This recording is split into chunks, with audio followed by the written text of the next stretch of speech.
Dans cette vidéo, on va vous expliquer tout ce qu'on a dû faire pour préparer notre véhicule pour les routes d'Amérique du Sud. À la base, ça devait être une petite révision et au final, on a passé presque 3 jours au garage. On va parler aussi de tout ce qu'on va faire subir à notre véhicule sur les routes d'Amérique du Sud parce que clairement, entre un voyage en Amérique du Nord et un voyage en Amérique du Sud, c'est deux mondes complètement différents. D'ailleurs, le mécanicien chez qui on a amené le van en Colombie, il nous a dit c'est très simple de reconnaître si un véhicule il vient du Nord ou du Sud parce que généralement, les véhicules qui viennent du Nord, donc comme nous, ils sont plutôt en bon état, alors que ceux qui viennent du Sud et qui viennent de passer plusieurs mois en Argentine, Bolivie, Pérou, ils ont pris cher. Donc nous, on a commencé avec le basique, changer les filtres. Donc on a changé le filtre à air, le filtre à huile, le filtre à gazole et tous ces filtres on les avait déjà avec nous. D'ailleurs on vous conseille de les ramener de France si vous pouvez parce que parfois en fonction du véhicule que vous avez en Colombie ou en Amérique du Sud en règle générale, c'est pas toujours simple de les trouver. Et d'ailleurs du coup notre filtre à air, ça c'est 6 mois de filtre à air donc il était quand même encrassé, il était vraiment temps de le changer mais c'était pas si dramatique apparemment. Sachant qu'on l'a jamais nettoyé comme on savait pas où il était. Donc il fallait le changer mais on s'attendait à pire. On a aussi changé toutes les huiles, donc huile moteur, huile de la boîte et huile transmission. Et d'ailleurs, on a appris une info super importante, c'est que le garagiste en France qui avait préparé le véhicule, il nous avait dit de faire changement filtre plus changement huile moteur tous les 20 000 km. Et ça, c'est vrai quand on est en France ou en Amérique du Nord. Mais le truc, c'est que le plus important, c'est pas le nombre de kilomètres qu'on fait, mais c'est le temps de fonctionnement du moteur. Et là où en Amérique du Nord, 100 km on les faisait en 1h15, 1h30. Ici en Amérique du Sud, 100 km c'est plus 2h30, 3h. Et ça va être encore pire quand on va faire des pistes en haute altitude dans la Cordillère des Andes. Donc en gros on va être beaucoup plus lent, 2 à 3 fois plus lent qu'en Amérique du Nord. Et du coup le garagiste il nous a conseillé de faire une révision plutôt tous les 5 à 7000 km. Et ça tombe super bien parce que à Salta, au début de l'Argentine, il y a un autre garagiste très connu qui s'occupe uniquement des véhicules de voyageurs et on devrait arriver chez lui dans entre 5 et 7000 km. De toute façon en Amérique du Sud c'est assez simple, il y a 2 garagistes qui sont vraiment très connus pour la réparation des véhicules de voyageurs et qui ont vraiment une super réputation. C'est le garagiste de français chez qui on est actuellement en Colombie et celui de Salta au début de l'Argentine. Bon ensuite après les choses simples on est passé aux choses un petit peu plus compliquées. Ça faisait un bon moment que dès qu'on démarrait la voiture on entendait un bruit métallique sous le véhicule et on savait pas trop ce que c'était. Et là où le garagiste à Los Angeles il avait rien vu de spécial, le français lui il a un petit peu plus cherché. Donc notre pot d'échappement ne tient plus. En fait il peut pas s'échapper parce qu'en fait la ferraille cercle à chaque fois le truc. Mais concrètement ça fait longtemps qu'il n'y a plus de gomme. Hein. Ça fait très longtemps. Ah ouais non c'est ghetto. Je crois que c'est un bruit qu'on a toujours entendu. Ah ben ça quasiment ouais. Putain c'est fou, on l'a emmené au garage. Ah non, personne vous a rien dit. À Los Angeles ils nous ont rien dit à moins que ça y était pas avant. Los Angeles ils ont fait ce qu'on leur avait demandé puis c'est tout. Ah oui c'est vrai que ça bouge. Normalement il est suspendu, souple.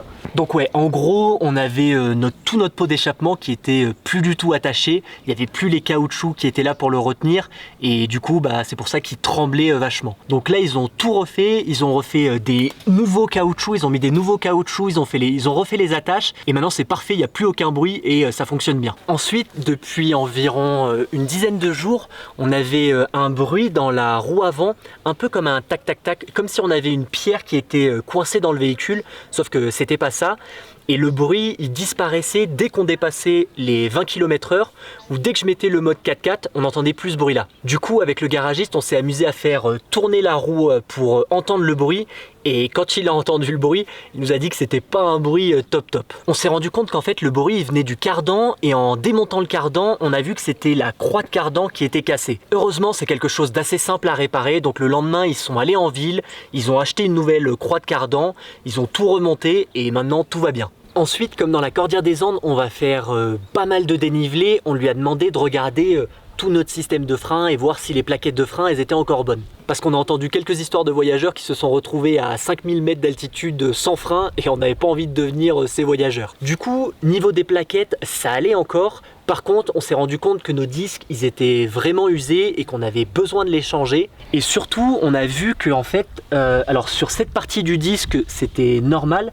Par contre, de l'autre côté du disque, en fait, nos plaquettes, elles freinaient que sur une petite partie de la surface. On ne sait pas si c'est lorsqu'on a fait préparer le véhicule en France où ils ont mal installé les plaquettes de frein et du coup, on freinait que sur une petite partie des plaquettes ou si c'était un défaut des disques d'origine. Mais du coup on a tout changé, on a changé les disques, on a changé les plaquettes, on a gardé une plaquette de frein au cas où et maintenant tout va bien. Ensuite, je sais pas si vous vous rappelez, mais au Mexique, on avait fissuré notre châssis et du coup on avait dû le faire ressouder et mettre un renfort métallique. Du coup on lui a demandé de mettre le même renfort métallique de l'autre côté du châssis et au final il nous a conseillé de pas le faire. Parce qu'il nous a dit qu'en faisant ça, on risquait de peut-être créer une faiblesse à un autre endroit du châssis et que ça casse quelque part d'autre. Et il nous a dit un truc pas bête, c'est que parfois en voulant trop bien faire, et parfois on fait plus de mal que de bien. Du coup on va pas mettre de renfort métallique de l'autre côté du châssis. Il a regardé tout notre châssis et il nous a dit qu'il était en super état. Donc on va rester comme ça pour le moment. Par contre, il nous a conseillé de recommencer à utiliser les boudins d'air. Alors pas à la même pression que nous avait dit le premier propriétaire, hein.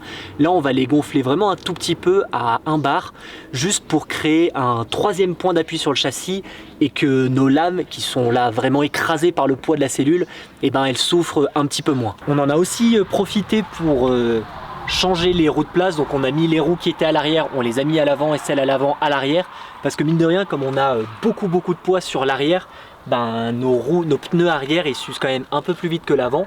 Alors globalement les pneus ils ont plus de 20 000 km maintenant et ils sont quand même plutôt encore en bon état, donc ça c'est top. Et juste avant de partir du garage, on lui a demandé un dernier truc, mais on n'aurait pas dû. Donc on avait la vis de notre snorkel qui était grippée, on pouvait plus l'enlever et enlever les petites conneries qui pouvaient rentrer dans le filtre. Donc pas de chance, il a essayé de la dégripper et au final la vis elle s'est pétée de l'intérieur. Donc là on a fait une petite réparation de fortune, mais on va devoir racheter une tête de snorkel pour en mettre une nouvelle.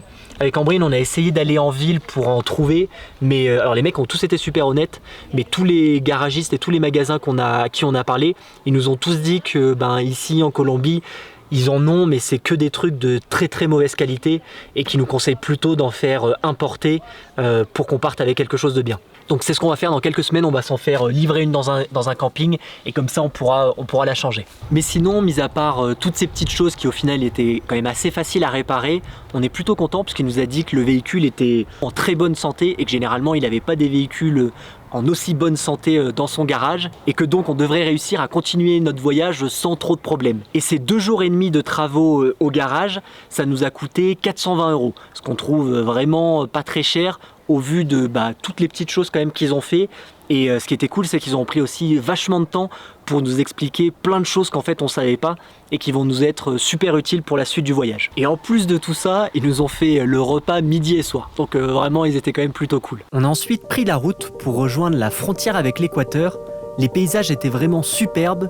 On ne s'en rend pas forcément compte en vidéo, mais toutes les montagnes que vous voyez sont à plus de 3000 mètres d'altitude.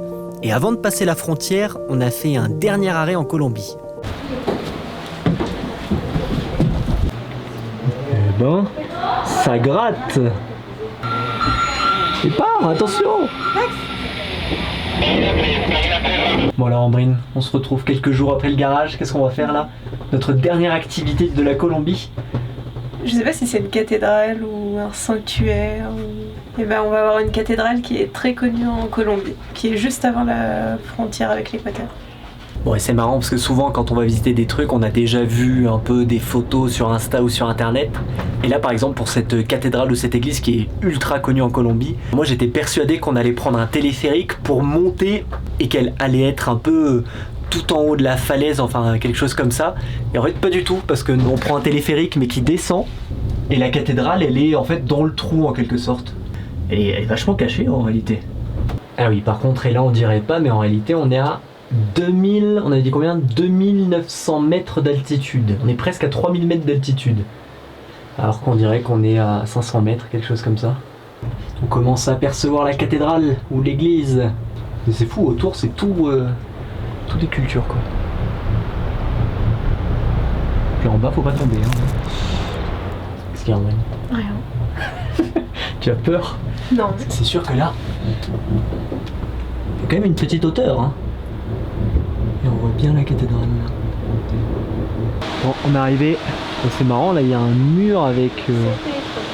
C'est quoi ce mur là du coup tu dis? Tu penses? Je pense que c'est des gens qui ont payé pour mettre des plaques et demander des grâces, je sais pas. Ouais, gracias. C'est marrant, il y en a tout le mur. Ah oui, 2022. Ah oui, c'est vraiment un truc. Tu peux mettre ta petite plaque. Tu veux pas qu'on paye pour mettre notre petite plaque? On se met une petite plaque objectif Ushuaïa en moyenne. Bon, et c'est marrant parce que d'extérieur, le sanctuaire il paraît quand même assez grand. Mais quand on rentre dedans, en fait, c'est tout petit. Et ils ont fait un effet comme si c'était creusé dans la roche un peu. Bon, et aussi pour venir à cette cathédrale, normalement on peut faire, il y a une petite randonnée. Nous on a pris les œufs du parking là. Et on l'a pas fait parce qu'on a vu quelques commentaires sur iOverlander, dont certains qui datent de 1 mois, de gens qui se sont fait braquer à main armée en venant à la cathédrale par le petit chemin qu'il y a juste en bas. Donc c'est pour ça qu'on n'a pas tenté, le diable. Donc la Colombie c'est pas dangereux en soi, mais là le truc c'est qu'on est très proche de la frontière. On est à 10 km de la frontière. Et bah, quand on est entre deux frontières, c'est toujours un endroit un peu risqué, donc c'est pour ça qu'on n'a pas tenté. Donc on va terminer cette vidéo sous la pluie. Merci d'avoir regardé, n'oubliez pas le petit commentaire et vous abonner si c'est pas déjà fait. Et prochaine vidéo, et ben on rentre en Équateur. Allez, ciao.